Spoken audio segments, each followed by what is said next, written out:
এখন টাইম হচ্ছে সন্ধ্যে 7:15 এবং আজকের তারিখ হচ্ছে 16ই জুন 2026। এখনও পর্যন্ত মোহনবাগান দলের কোনো অফিসিয়ালভাবে বা কোনো অফিসিয়াল সাইট থেকে এই বিষয়টা বেরিয়ে আসেনি যে তাদের দলের হেড কোচ পরিবর্তন হয়ে গেছে বা নতুন হেড কোচ নেওয়া হয়ে গেছে, যে হেড কোচের নাম হলো প্যানাগিওতিস দিলেম্পেরিস। তো এই বিষয়টা আজকে বেশ কিছুক্ষণ আগে থেকে, ওই ঘন্টা দেড়েক আগে থেকে সোশ্যাল মিডিয়ায় ভাইরাল হয় যে মোহনবাগান দলের নাকি হেড কোচ আসতে চলেছে বা হেড কোচ ডিল ডান হয়ে গেছে পাঞ্জাব এফসির যিনি প্রাক্তন হেড কোচ প্যানাগিওতিস দিলেম্পেরিস।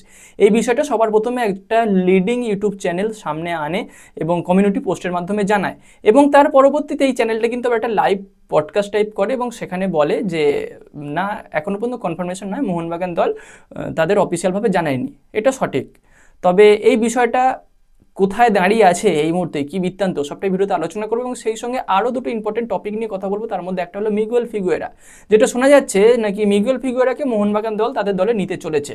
কতটা সত্যি সেটাও জানাবো, এবং সেই সঙ্গে আর একটা ব্রাজিলিয়ান স্ট্রাইকার, যে প্লেয়ারটার নাম হলো ড্যানিয়েলসন জুনিয়র, যে প্লেয়ারটাকে নাকি মোহনবাগান দল তাদের দলে নিতে চলেছে, অনেকটা নাকি কথাবার্তা এগিয়ে গেছে। আদৌ কি তাই? সত্যিটা কি? সবটাই তোমাদের সামনে তুলে ধরবো এই ভিডিওতে। অবশ্যই তোমরা ভিডিওটা শেষ পর্যন্ত দেখতে থাকো, ইম্পর্টেন্ট টপিক হতে চলেছে এবং ভিডিও শেষে তোমাদের মতামতটা কমেন্টের মাধ্যমে জানিয়ে দিয়ে যেও। তো চলো ভিডিওর মেন টপিকে প্রথমে যাওয়া যাক। তো প্রথম যে বিষয়টা নিয়ে কথা বলবো সেটা হলো কোচ। দেখো, একটা জিনিস কি, মোহনবাগান দলের কোচ কখনো স্থায়ী নয়, মানে 2 বছরের বেশি টিকবেন এটা বলতে পারো। চ্যাম্পিয়ন হওয়ার পরেও যে থাকবে তার কোনো মানে নেই, যেটা আমরা হোসে মলিনার ক্ষেত্রেও দেখেছি, অ্যান্তোনিও লোপেজ হাবাসের ক্ষেত্রেও দেখেছি, এবং তারপরে এই সের্জিও লোবেরার ক্ষেত্রেও দেখলাম। লোবেরা 2 নম্বর পজিশনে শেষ করেছিল, খুব একটা খারাপ তিনি খেলাননি, দলকে শেষ করেছিল 2 নম্বর পজিশনে। তার কারণটা কি ছিল? গোল পার্থক্য। চ্যাম্পিয়ন হচ্ছে ইস্টবেঙ্গল এবং তারপরেও তাকে পরিবর্তন করার একটা পরিকল্পনা চলছে, যেটা অন্য কোনো দলে থাকে না। নয়া হচ্ছে কোন কোচকে, বা কথাবার্তা চলছে কোন কোচকে নিয়ে? না, পাঞ্জাব এফসির প্রাক্তন হেড কোচ, যার নাম প্যানাগিওতিস দিলেম্পেরিস। দেখো, কথা হলো কোচটা খুব একটা খারাপ নয়। পাঞ্জাব এফসিতে যে কোয়ালিটির প্লেয়ারদের নিয়ে যেভাবে কোচিং করিয়েছেন, দলটাকে যেভাবে মানে খেলিয়েছেন, এমনকি শেষ পর্যন্ত কিন্তু চ্যাম্পিয়ন হওয়ার দোরগোড়ায় ছিল এই দলটা, হতে পারেনি, ফাইটে ছিল। তো সেদিক থেকে দেখতে গেলে খুব একটা খারাপ কোচ হবে না। এখনও পর্যন্ত কনফার্মেশন আসেনি, যদি এসে যায় তাহলে তো মিটে গেল, আর যদি না আসে তাহলে এই যে বিষয়টা আমি বললাম সেই বিষয়টার কিন্তু মূল্য থাকবে, মানে এতক্ষণ যেটা বললাম। তো তার আগে সামির জেলকোভিচ চলে এসেছে দলে, যেটা পাঞ্জাব এফসির প্লেয়ার ছিল, মানে যে মানুষটা। তো হয়তো ইনি আসতে চলেছেন, এখনও পর্যন্ত কনফার্মেশন যেহেতু আসেনি তাই এখনও পর্যন্ত আমরা শিওর বলতে পারছি না। তো এই টপিকটা গেল, এবার আসি মিগুয়েল ফিগুয়েরাকে নিয়ে। দেখো, এই বিষয়টাও কিন্তু একটা বিগ বিগ বিগ রিউমার, যেটা হলো মিগুয়েল ফিগুয়েরা নাকি মোহনবাগান দলে সাইন করতে চলেছে। একটা জিনিস ভাবো, ইস্টবেঙ্গল দল তারা যে প্লেয়ারটাকে নিয়ে চ্যাম্পিয়ন হলো, তারা কি অত সহজে সেই প্লেয়ারটাকে ছেড়ে দেবে? আমার মনে হয় না যে ছেড়ে দেবে। তারা তাদের কোচকে আবার তাদের দলে নেওয়ার একটা বড় পরিকল্পনায় রয়েছে, একেবারে মানে টায়ে টায়ে ব্যাপারটা চলে এসেছে, করতেই হবে করতেই হবে। যদিও এখনও ইনভেস্টর প্রবলেমে ইস্টবেঙ্গল দল রয়েছে, যে কারণে বিষয়টা কনফার্ম করতে পারছে না। কিন্তু মিগুয়েল ফিগুয়েরার বিষয়টা কেন আসছে না, তার এজেন্ট, মিগুয়েল ফিগুয়েরার এজেন্ট বারবার মোহনবাগান ক্যাম্পে আসছে, মোহনবাগান ক্লাবে আসছে এবং এই মিগুয়েল ফিগুয়েরাকে তাদের দলে নেওয়ার জন্য অ্যাপ্রোচ করছে। এতে করে কি এজেন্টেরও কিছু লাভ হয়ে যায়, টাকা পয়সার একটা ব্যাপার, যে দেখো চ্যাম্পিয়ন দলের একটা প্লেয়ার যে গোল্ডেন বল জিতলো, সেই প্লেয়ারকে তোমরা সরিয়ে দিচ্ছ, এত ভালো খেলেছে, সত্যি মিগুয়েল ফিগুয়েরা ভালো খেলেছে। তার এজেন্ট মাঝখান থেকে টাকা ফাঁকা কামানোর চেষ্টা করছে, ভাই আর কিছুই না। হ্যাঁ, নিতে পারে, মোহনবাগান দলকে যদি অ্যাপ্রোচ করতে পারে, না নেওয়ার কি আছে? মিগুয়েল ফিগুয়েরা তো খুব একটা খারাপ প্লেয়ার নয়, 1-2 বছরের জন্য তাদের দলে নেওয়া যেতেই পারে। তবে এই বিষয়টা এখনও পর্যন্ত রিউমারের মধ্যে রয়েছে, এটা কিন্তু ডিল ডান নয় মিগুয়েল ফিগুয়েরার ব্যাপারটা। তো গেল, এবার কথা বলবো ড্যানিয়েলসন জুনিয়রকে নিয়ে, যে প্লেয়ারটা এই মুহূর্তে রয়েছে থাইল্যান্ডের একটা ক্লাব, যার নাম হলো রচিবরি এফসি।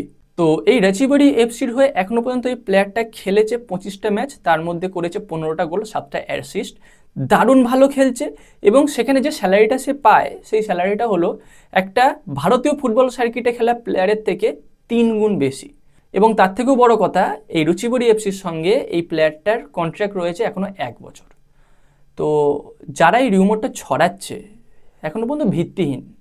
হ্যাঁ, যখন ট্রান্সফার মার্কেটের নাম উঠেছে, আসতেই পারে, না আসার কিন্তু কোনো কারণ নেই, কিন্তু এখনও পর্যন্ত এই বিষয়টা অতটা সোজা নয়। যে প্লেয়ারটার সঙ্গে 1 বছর কন্ট্রাক্ট রয়েছে, যে প্লেয়ারটা এত ভালো খেলছে, এবং তার থেকেও একটা বিষয় কি, এই রচিবরি এফসি কিন্তু এবার এএফসি এলিট লিগ খেলবে, মানে যেটা এই এএফসি সব থেকে টপ ডিভিশনের লিগ, সেই লিগটা খেলবে। মানে এএফসি চ্যালেঞ্জ লিগ নয়, এএফসি চ্যাম্পিয়ন লিগ 2 নয়, এলিট লিগটা খেলবে। তো সে কি কখনো চাইবে যে এলিট লিগে যখন একটা তার ক্লাবকে প্রেজেন্ট করতে পারছে বা একটা সুযোগ থাকছে, সেই সুযোগ ছেড়ে দিয়ে কোনো একটা ভারতীয় ক্লাবে আসবে? এবং যে থাই লিগ বা থাইল্যান্ডের যে সর্বোচ্চ ফুটবল লিগ হয়, সেই ফুটবল লিগেও সে তার দলকে 1 নম্বর পজিশনে রেখেছে। সেখানে 15টা গোল করা, 7টা অ্যাসিস্ট করা মুখের কথা নয়। তো অত সোজা নয় এই প্লেয়ারটা এখন মানে মোহনবাগানে আসার কি ভারতীয় কোনো ক্লাবে আসার। শুধু মোহনবাগান বলে নয়, ইস্টবেঙ্গলের সঙ্গেও এই প্লেয়ারটার নাম জড়িয়েছিল, কিন্তু নয়। একটা জিনিস কি, এই যুগে দাঁড়িয়ে এআই আসায় একেবারে যারা এডিট করে বা সাধারণ লোকজন বা ছেলেপিলেরা এমন করছে না, কোনো একটা প্লেয়ারের ড্রেস ফ্রেস চেঞ্জ করে দিয়ে, জার্সি চেঞ্জ করে দিয়ে মনে হচ্ছে ওই দলেই চলে এলো এলো একটা ব্যাপার। যখন একটু গ্রাফিক ডিজাইন কষ্ট করে করতে হতো তখন বুঝতে পারতো এআইতে ফেলছে, চ্যাট জিপিটিতে ফেলছে, হয়ে যাচ্ছে, জিনিসটা ছড়িয়ে দিচ্ছে।